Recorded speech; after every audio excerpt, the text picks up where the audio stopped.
Pán kapitán, čo vás k nám privádza ku skromným podnikateľom? Hádam nám nevediete dajakú kontrolu z ministerstva. Smiem? Nech sa páči. Kávičku alebo vodečku dáme? Dnes nie. No čo zízate? Vypadnite! Nevidíte, že mám návštevu? Prepáčte mi to. Viete, že sú to dementi. Sedia tu jak také ciciny, kým im človek nepoví. Tak, čo treba, pán Gruber? Potrebujem informácie.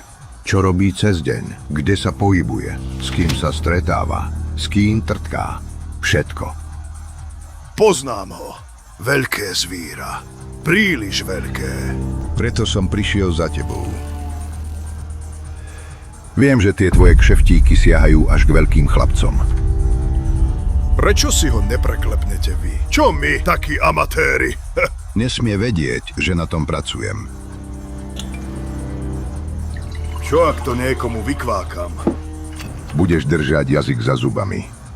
Lebo ty vieš, že bezo mňa by si už dávno umýval hajzle niekde v Ilave. Dobre, dobre. Však ja len pre istotu.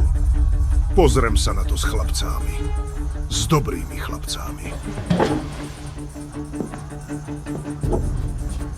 Ale víte, možno budem aj ja dačo potrebovať. Možno, ne. Však víte, jak to chodí. Viem.